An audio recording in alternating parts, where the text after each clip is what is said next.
ચાલો ને આપો ને એટલે એ લોકોને જે કર્યું છે તેમાં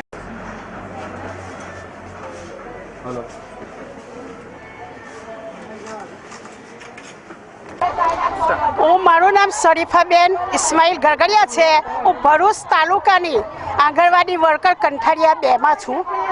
અમે અહીંયા આજે અમારા CDPSO ને તાલુકા પંચાયત પર આવેદનપત્ર આપવામાં આવ્યા છે, કેમ કે જે મુખ્યમંત્રીએ અમને 750 રૂપિયાનો પગાર વધારો કર્યો છે, એ 750 રૂપિયા પગાર વધારાનો અમે ચોખ્ખો વિરોધ કરીએ છીએ।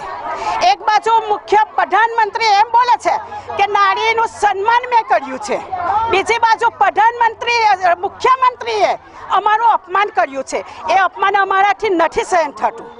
અમારે એ 750 પગાર વધારો નથી જોઈતો। અમને કાયમી કરો, અમને વય મર્યાદા અમારી નિવૃત્ત વય મર્યાદા દૂર કરો અમારી। અમે આજે એના માટે અહીંયા બધા ભેગા થયા છે। અહીંયા બધા ભેગા થયા છે અને આવેદનપત્ર અમારા CDPSO ને અમે આપીએ છીએ।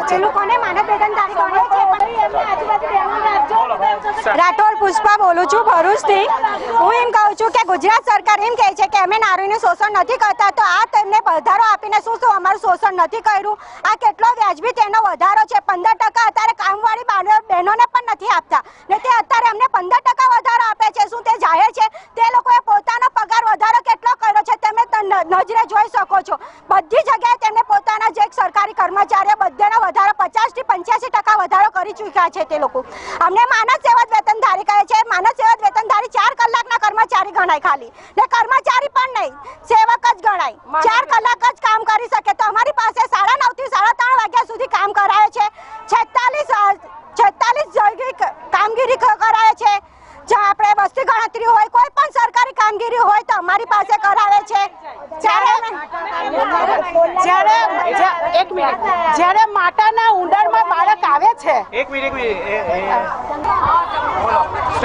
હું જંબુસર તાલુકામાંથી બોલું છું અને અમને જે અત્યારે સરકાર સાહેબે જે 750 રૂપિયા વધારો આપ્યો છે તે અમને માન્ય નથી। કારણ કે વૃદ્ધા પેન્શન, વિધવા સહાય, પછી આધાર કાર્ડ છે, કોઈ તાલુકામાં કે કોઈ સરકારી કર્મચારીમાં રજા પર હોય તો સામાન્ય રીતે આંગણવાડી બહેનોને આ કામગીરી સોંપી દે છે કે આ ફરજિયાત તમારે કરવાનું હોય છે।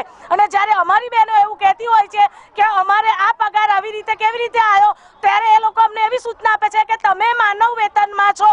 સરકારી કોઈ કામ હોય ત્યારે કે ધારો કે કોઈ ધારાસભ્યની મીટિંગ હોય કે કોઈ સંમેલન હોય ત્યારે બહેનોને બોલાવે છે, ત્યારે અમને કોઈ ફોર્સ પાડવામાં આવતો નથી કે તમારે ડ્રેસ પહેરવો। પણ કદાચ અમે ઇનકેસ ભૂલચૂકમાં ડ્રેસ ના પહેર્યો હોય સેન્ટર પર તો તે દિવસે અમને મેમો ફટકારવામાં આવે છે। તે પણ અમને આનો વિરોધ છે।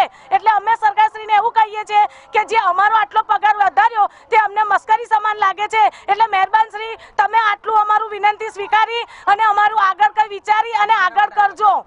અમે અહીંયા આગળ અમારો પગાર વધારવા માટે અને અમને કાયમી કરે।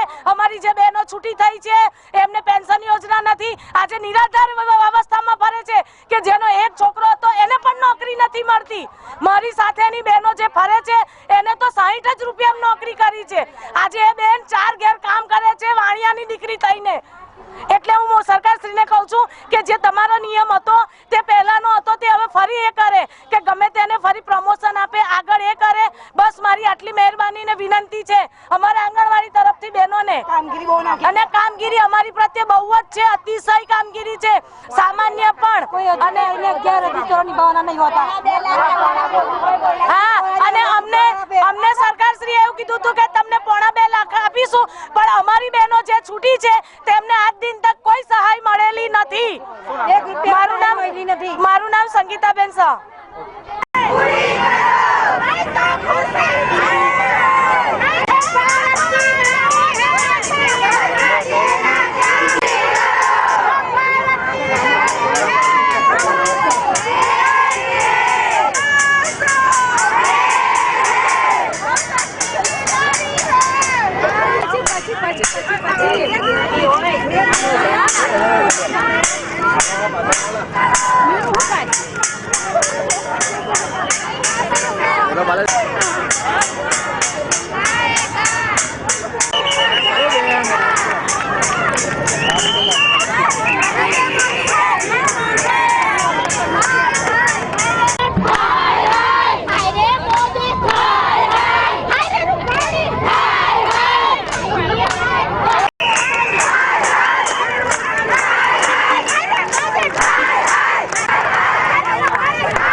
મારું નામ રાગિણીબેન જસવંતસિંહ પરમાર છે. હું આંગણવાડી વર્કર તરીકે ફરજ બજાવું છું અને ભરૂચ જિલ્લામાં આંગણવાડી કર્મચારી સંગઠનમાં પ્રમુખ તરીકે ફરજ બજાવું છું. અમે છેલ્લા 10-12 દિવસથી જે હડતાલ પર ઉતર્યા છે, કેટલી માંગણીઓ લઈને અમે સરકાર પાસે જઈએ છીએ, પણ અમારી માંગણીઓ કોઈ સાંભળવા તૈયાર નથી અને એના મુદ્દામાં અમે અચોક્કસ મુદતની હડતાલ ચાલુ કરી છે. બજેટમાં અત્યારે જે બજેટમાં વધારો કરવામાં આવ્યો 750 રૂપિયાનો, એ સામાન્ય એકદમ નાની ગમથી પેલું બહેનોને પેલું લોલીપોપ પકડાઈ દીધો હોય ને એ રીતે 750 રૂપિયાનો વધારો કરી આપ્યો છે, જે અમને આંગણવાડી બહેનોને મંજૂર નથી. અને આના પરથી સરકારે એ તો નક્કી કરી આપ્યું છે કે સરકાર ઉદ્યોગપતિની છે, ગરીબોની નથી. સરકારની નીતિ છે ગરીબોને ગરીબ અને માલદારને માલદાર બનાવવાની નીતિ, એ ખરેખર બતાવી આપ્યું બહેનોને. પણ બહેનો પણ એટલી બધી મક્કમ થઈને આ વખતે અચોક્કસ મુદતની હડતાલ પર ઉતરી પડી છે.